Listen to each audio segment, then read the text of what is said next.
This is the lock screen of my phone. And this is how I use my phone as of today.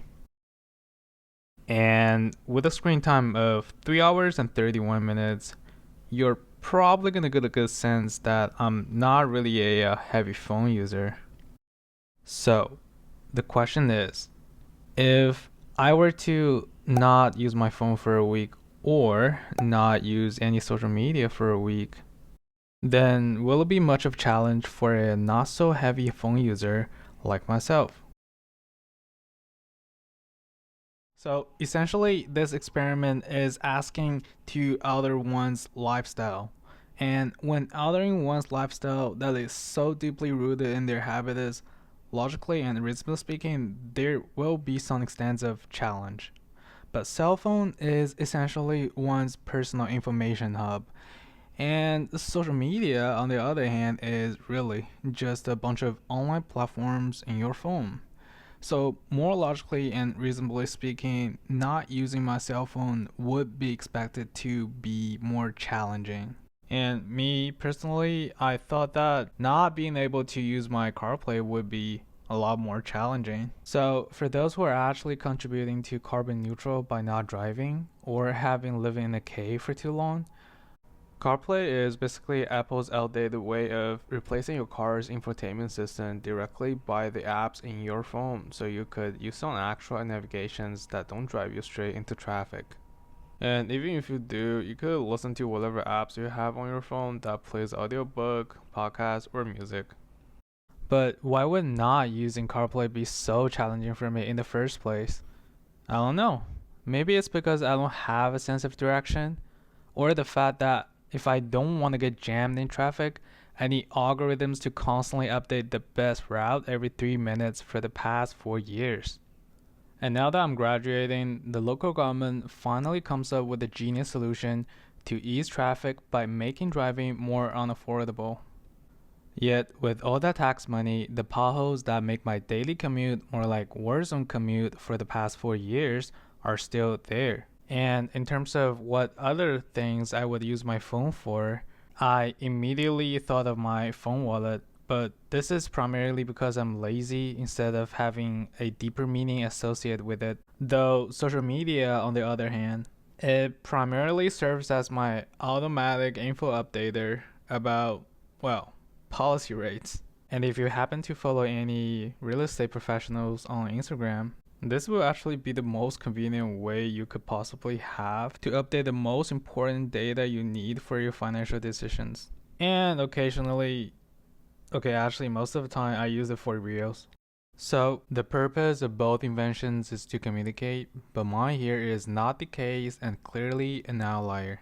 The reason for this bias is most likely because I'm a Nepo baby, which is also the reason why I'm inevitably very used to people criticizing me that to me, ignoring a majority of the institutional orders have relatively smaller consequences so that I'm free to choose my course of actions without worrying about the upcoming consequences altering my course of life.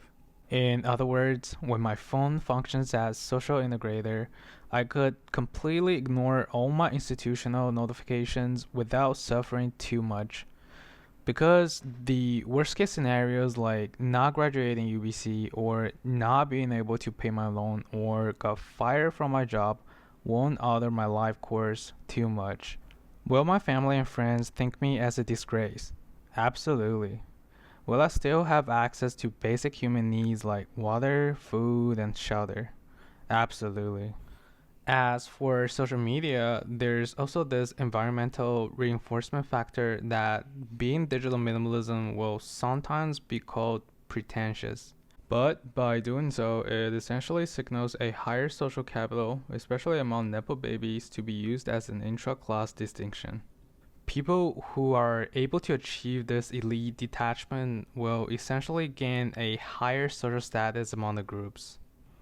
Whereas acts or behaviors that show no restraints, like using your cell phone or social media during a lecture, or a meeting, or a business meal, are basically ways to guarantee an excommunicado.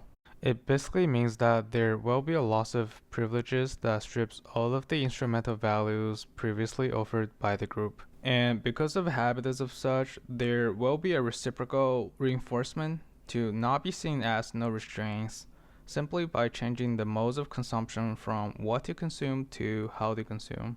Then, if I say I use Instagram for getting policy rates updates, then that would most legitimize my use of social media.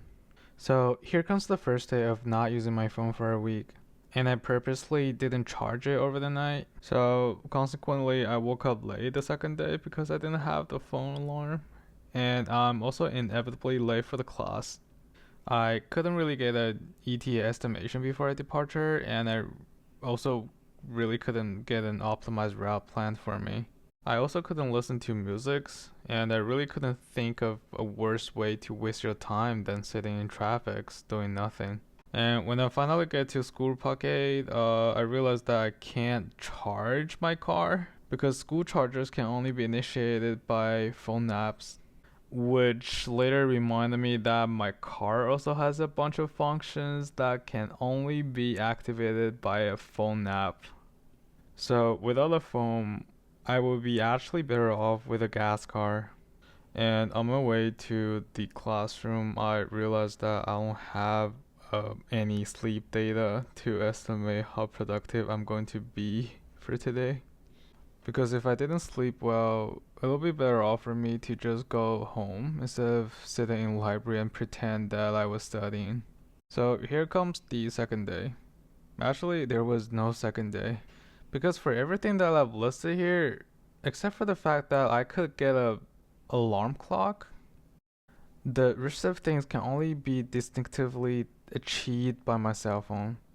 So anyone that claimed they actually didn't use their phone for a week is lying. Because remember, I was able to ignore most of my institutional notifications without bothering too much.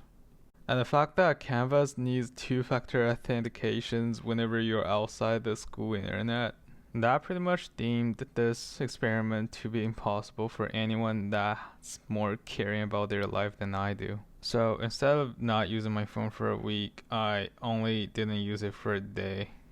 And contrary to not using my phone for a week, not using social media for a week was actually, well, I wouldn't say smooth, but nothing particular was very challenging. I was actually expecting some sort of resistance, but really, when you're comparing not using social media to not using your phone, nothing is really challenging. And I also get to sit less on the toilet, which is really a win for me, honestly, because it also gives me the capital to flex on my friends. But one thing does come to my awareness that what if it's not using social media for a week, but instead it's not using social media forever? Does it mean my connections to people that only have my Instagram accounts will all be lost forever?